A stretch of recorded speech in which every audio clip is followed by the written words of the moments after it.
হয়, নিশ্চিতভাৱে ক'ব লাগিব আজি যি অসমৰ মুখ্যমন্ত্ৰী হিমন্ত বিশ্ব শৰ্মা ডাঙৰীয়া ইতিমধ্যে গোৰেশ্বৰৰ ঔবাৰী খেলপথাৰত নিৰ্বাচনী প্ৰচাৰ চলাব আৰু তামোলপুৰ বিধানসভা সমষ্টিৰ যিজন মিত্ৰজোঁটৰ প্ৰাৰ্থী জলেন দৈমাৰী হৈ নিৰ্বাচনী প্ৰচাৰ চলাব। ইতিমধ্যে যি কি কটকটীয়া নিৰাপত্তা বেষ্টনী গঢ়ি তোলা হৈছে আৰু যি বিজেপি যুৱ নেতা আছে কৰণ চেত্ৰী ডাঙৰীয়া, মই আপোনাৰ পৰা জানিব বিচাৰিম জলেন দৈমাৰী হৈ আজি নিৰ্বাচনী প্ৰচাৰ চলাব গোৰেশ্বৰৰ ঔবাৰীত।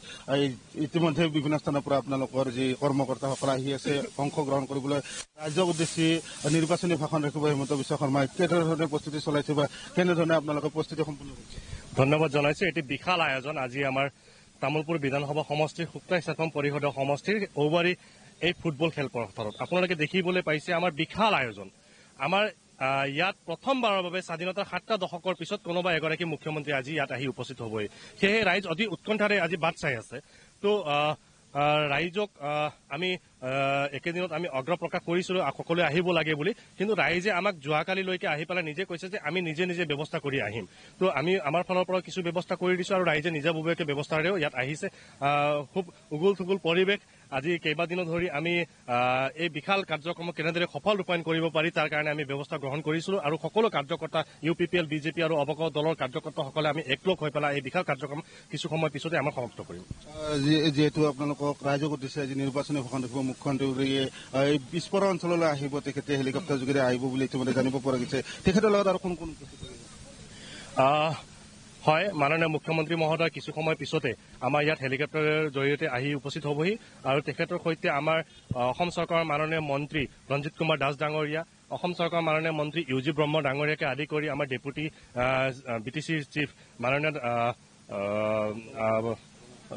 ডেপুটি চিফ আমাৰ গোবিন্দ বসুমতাৰী ডাঙৰীয়া, আমাৰ BTC EM সকল, আমাৰ কেইবাগৰাকী বিধায়কে ইতিমধ্যে আমাৰ তামোলপুৰ বিধানসভা সমষ্টিত আহি পেলাই আমাৰ পাৰ্টিৰ কাম কৰি আছে আৰু তেখেতসকলে আহি এই কাৰ্যক্ৰমত উপস্থিত হ'ব। মিত্ৰজোঁটৰ সকলো ৰথী মহাৰথী ইয়াতে উপস্থিত হ'ব। এক বিশাল নিৰ্বাচনী সভা ইতিমধ্যে সম্বোধন কৰিব BTR কাৰ্যবাহী সদস্য তথা শুক্লাচৰপাং পৰিষদীয় সমষ্টিৰ এই যি MCLA ৰণেন্দ্ৰ ৰাজৰ সমষ্টিত ইতিমধ্যে ভোটাৰৰ ৰাইজক আকৰ্ষণ কৰিবলৈ গাঁও ভূঞে নিৰ্বাচনী প্ৰচাৰ চলোৱা পৰিলক্ষিত হৈছে। কি আশা কৰিব মুখ্যমন্ত্ৰীয়ে ইয়ালৈ? চাওক, আমিতো সঁচাকৈ সৌভাগ্যৱান যে কিছু সময় আগতে কৈছোঁ যে আমি স্বাধীনতাৰ ৭টা দশকৰ পিছত প্ৰথমবাৰৰ বাবে কোনোবা এগৰাকী মুখ্যমন্ত্ৰী এই অঞ্চলটোলৈকে আহিছে আৰু আমি আশা ৰাখিছোঁ আজিৰ এই সভাখনত কেইবাটাও অভিলাষী আঁচনি মুখ্যমন্ত্ৰী মহোদয়ে ইয়াত ঘোষণা কৰিব আমাৰ ৰাইজৰ ভাল হোৱাকৈ। মই আপোনাৰ পৰা সুধিব নলগা প্ৰশ্ন এটা সুধিম। যিহেতু মুখ্যমন্ত্ৰী আগমন ঘটিব, ইতিমধ্যে তামোলপুৰ সমষ্টিৰ কেইবাটাও স্থানত মুখ্যমন্ত্ৰীয়ে নিৰ্বাচনী ভাষণ ৰাখিব, কিন্তু বিৰোধীয়ে আপোনালোকক সমালোচনা কৰিছে যে বিৰোধীৰ ভয়ত এতিয়া মুখ্যমন্ত্ৰীয়ে এইদৰে প্ৰচাৰ চলাবলগীয়া হৈছে। এই ক্ষেত্ৰত আপুনি বিজেপিৰ এজন যুৱ নেতা হিচাপে কি ক'ব? চাওক, তামোলপুৰ বিধানসভা সমষ্টিত বিৰোধী বুলিবলৈ একোৱেই নাই, কোনোৱে নাই।